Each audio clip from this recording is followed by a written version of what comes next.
Hello and welcome to this unusual and unique world we're living in.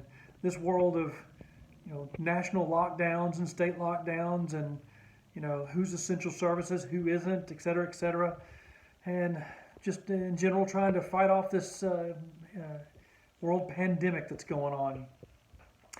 Anyway, it's been a little while since I've come to you, our wonderful clients, with a COVID-19 update.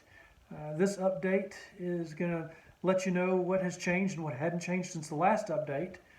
As far as laws and things like that, hasn't been a lot to change. Like, for example, we're still under the Federal CARES Act, and the Federal CARES Act will prevent most of us from being able to charge late fees or file for an eviction for failure to pay rent, things like that, for 120 days from its passage.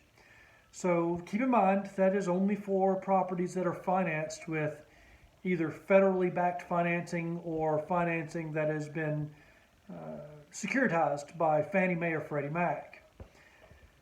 Because of that, we in a lot of ways are going as business as usual. We are still charging late fees. We charge up our late fees just like any other month, and we are leaving it to the tenants to, combat us if they don't believe that the late fees are owed. And what we're doing then is analyzing the property. If the property does indeed have the financing that is covered under the CARES Act, then we'll waive the late fee. Otherwise, we are going to continue to charge the late fees. And now that is with the exception, some of you have asked us to waive late fees for your tenants anyway, and we've done that. But if you have not, we are going to continue to do that for you.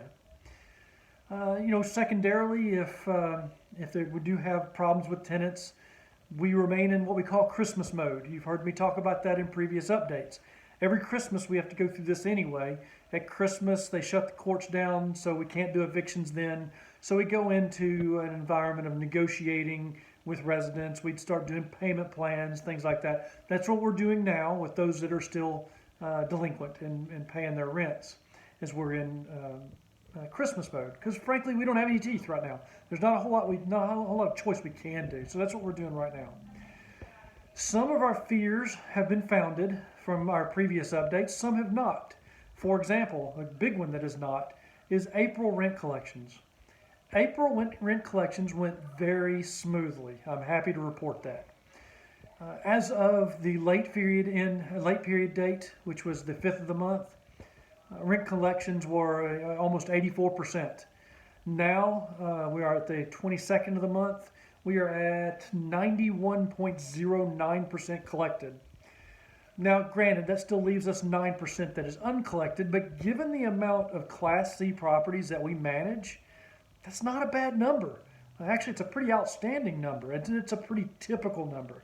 It's a number we usually see this time of year. Keep in mind, the collection amounts that I'm talking about is whatever is owed to us. So some of those numbers are delinquent balances that were owed from the month before, or they could be charges for maintenance fees or other charges that the tenants owe us, pet rents or whatever the case may be. So it's not just rent. You add it all together and it's not that bad a number, especially given what we're in. On the other side of the coin, one fear that has been founded, which doesn't surprise me too much, is, well, let's face it, that 9% that has not paid the rent, for the most part, by and large, is the same 9% that we deal with every month. It's the same people. And every month they have an excuse. And as we expected, this month the excuse is coronavirus. As they learn that we don't really have any, teeth in our bite, they are starting to take advantage of this. We'll fight as long as we can, and whenever the courts open back up, we will do what we have to do. It's not in their best interest not to work with us, but some don't realize that. In the meantime, we will continue to work the best we can. So, moving forward, what do we expect? Well, that's a mixed bag of opinions. And I'm sharing opinions from not just me, but from the National Association of Residential Property Managers, of which I'm the president-elect this year, as well as my team. My team, we have 30 plus years of experience. Well, that's just me, myself, plus my team has dozens and dozens of years as well.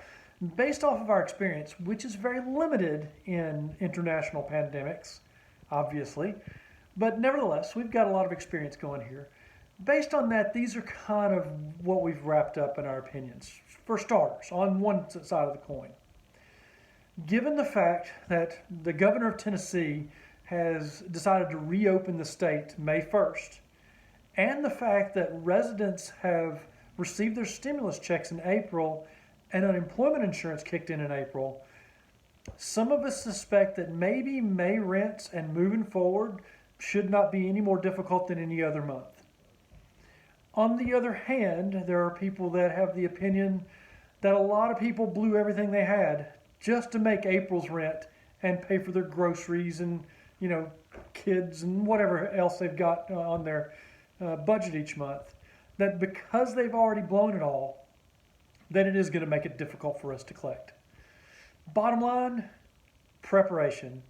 We all need to be prepared for anything to happen. Rest assured that your team here at PMI, we are working hard to not only collect your rents for you, but also to take good care of your residents. As always, if you ever need us, feel free to reach out. We love talking to our clients, and we'd love to hear from you. Thanks for watching.